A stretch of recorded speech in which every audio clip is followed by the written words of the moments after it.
Alright, the tricks you need to know for the 360 flip is a kick flip and the 360 shove it. The tray flip. First of all, these trick tips, we do it for your benefit, so I'm not looking for you to comment my freaking trick tip and say, oh, you can't do trays. I'm explaining it, so for all you haters, you could lick my gooch, basically. Just get on your knees, suck my balls. But then for all you who subscribe to me, you guys are cool, so we're all cool, so we won't have problems. Alright, tray flip. I learned them like last week. They're a real cool trick, and it's not like as tough as it's made out to be. I tried doing it without the wheels, like I would have the trucks on the board and take the wheels off, so like it's a solid, you can't roll or slip out. And I found that as soon as I committed on this with the wheels, it was fine. Like I didn't slip out. Slipping out is really not that much of a problem. Primo, I don't have a problem with Primo. I mean, once in a while you'll have it, but it's not like you can kill yourself over it. But yeah, so just listen to what we tell you and you'll be good. So the foot placement for the tray flip, you want to have your back foot with a little bit of toe, like, you know, some toe hanging off. Like a lot of people exaggerate it and say, oh, hang your whole foot off, whatever. But you just really want to have like a little bit of toe, like about that much. So it's like comfortably in the pocket? Yeah, comfortable in the pocket. And then a lot of people, they put their back foot so far back, and it works for some people. Like Brett does that. I do that. But like the proper way to do it, and I find it way easier to do it, is put her a little lower than the kick flip position. So what you're going to do is you're going to scoop the board. I hate that word scoop. I never understood it, but whatever. So you scoop it, and when the board's like right about here, 45-degree angle, you're going to let your toe flick the edge, the side of the board. You're not flicking out like a kick flip. You're flicking the side of the board. And don't even focus on flicking. Just focus on the scoop, because when you're scooping and you just have your foot in the middle of the board's just naturally going to hit your foot, and then it's going to start flipping. Because my problem was I focused on flipping the board, and I would only get like a variable double flip instead of a 360-degree rotation.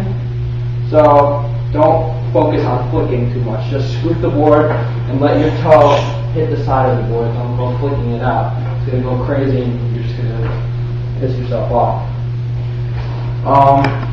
The other thing is when you start landing them, you're probably going to land them in the middle of the board, which isn't too good because you could get a lot of snap decks that way.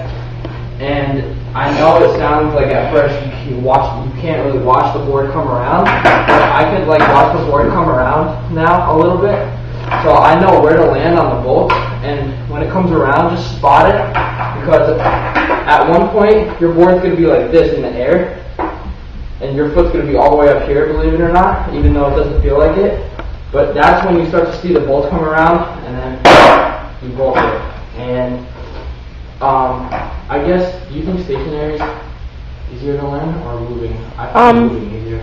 Yeah, because it's like they say you should move a little for pop shove it. It's the same. I find it the same thing as tray flips. Yeah, so just move. That's true. Because what you're doing is when you're moving, before you scoop, you're gonna pivot a little like this, and then you pop it down hard and then scoop, and then that's when your toe gets in the way, and that's when it goes 360-degree rotation.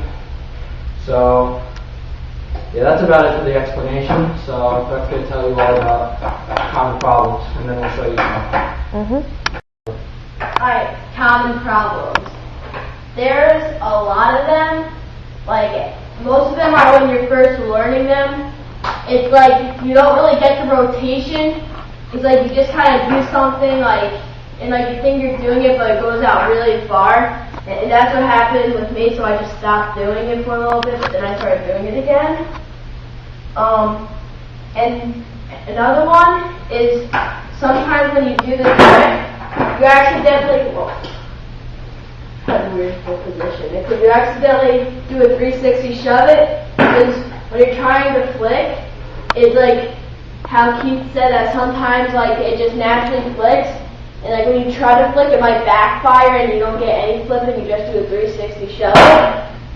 And so the way to prevent that is, well, first of all, if your foot's getting in the way and you're not trying to flick, just like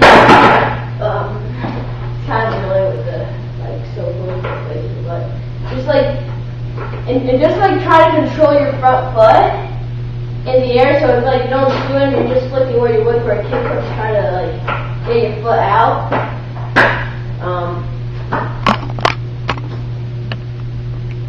And you need good pop to do this, because it's like sometimes they get really I think they're really easier.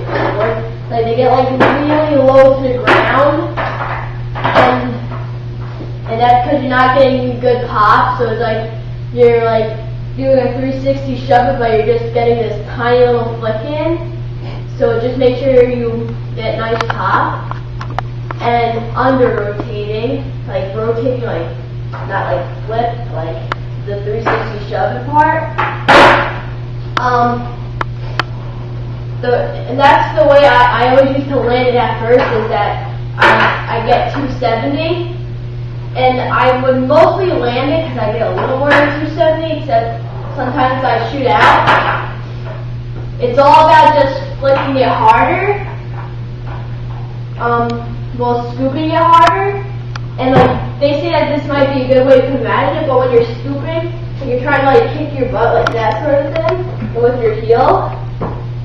And like, so, you don't really necessarily have to try to do that, except just scoop on it. And that's Keith's brother, he's outside over there.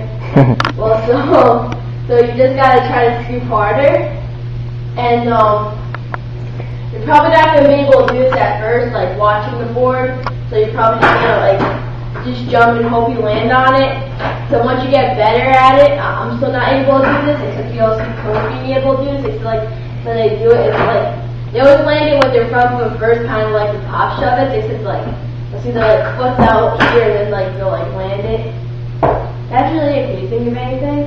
I don't think so. Like we went over slipping out. Did we talk about the nose? Like sometimes you land on the nose a lot. Yeah, that's what I don't know. That's what happened to me. And that's basically just controlling your feet. So Yeah, like if you're landing on the nose of your board, like and like that kind of. yeah, and then like sometimes it's that. just like that.